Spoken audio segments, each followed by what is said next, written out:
भोंदू बाबा म्हणून ओळखल्या जाणाऱ्या अशोक खरात याच्याशी संबंधित गंभीर प्रकरणात आता एक अतिशय धक्कादायक आणि संवेदनशील माहिती समोर आली आहे.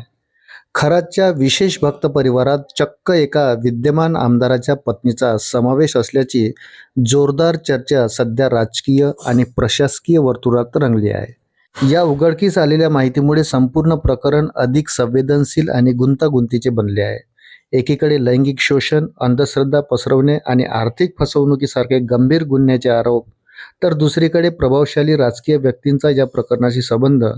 यामुळे पोलीस आणि तपास यंत्रणेसमोर मोठे आव्हान उभे राहिले आहे. अशोक खरात यांच्यावर लैंगिक शोषण, अंधश्रद्धा पसरविणे, आर्थिक फसवणूक आणि इतर गंभीर स्वरूपाचे आरोप आहेत. या प्रकरणाचा सखोल तपास करणाऱ्या यंत्रणांना आता काही महत्त्वाचे धागेदोरे हाती लागले आहेत. चौकशी दरम्यान खरातच्या जवळच्या विशेष भक्त वर्तुळात एका विद्यमान आमदाराच्या पत्नीचे नाव स्पष्टपणे समोर आले आहे. ही महिला कोण आहे? तिने खरातशी नेमकी काय भूमिका बजावली होती आणि तिचा या प्रकरणातील सहभाग कितपत आहे, याचा सखोल तपास सध्या सुरू आहे. तपास यंत्रणाच्या म्हणण्यानुसार अशोक खरात यांनी आपले जाळे केवळ सामान्य लोकांपुरते मर्यादित ठेवले नाहीत. त्यांनी राजकारण, प्रशासन आणि समाजातील उच्चभ्रू कुटुंबापर्यंत आपला प्रभाव पसरवला होता.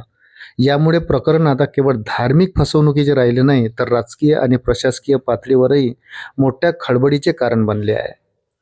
या नव्या उघडकीस आलेल्या माहितीमुळे पोलिसांसमोर तपासाचे मोठे आव्हान निर्माण झाले आहे. एका बाजूला गुन्हेगारी पुरावे गोळा करणे आणि दुसऱ्या बाजूला राजकीय दबाव टाळणे, अशी दुहेरी जबाबदारी आता पोलीस यंत्रणावर आली आहे. खरातने उच्चभ्रू आणि प्रभावशाली व्यक्तीच्या कुटुंबातील सदस्यांना आपले विशेष भक्त म्हणून जोडले होते, हे आता स्पष्ट होत आहे. सध्या या प्रकरणात पोलीस आणि इतर तपास यंत्रणा अतिशय सावधगिरीने काम करत आहेत. आमदार पत्नीची नेमकी ओळख आणि तिची भूमिका याबाबत अधिक माहिती समोर येण्याची शक्यता आहे. या प्रकरणामुळे महाराष्ट्राच्या राजकीय वर्तुळात मोठी चर्चा आणि खळबळ माजली असून पुढील घडामोडीकडे सर्वांचे लक्ष लागले आहे. अशाच नवनवीन अपडेट्ससाठी व्हिडिओला लाईक आणि चॅनलला सबस्क्राईब जरूर करा. धन्यवाद.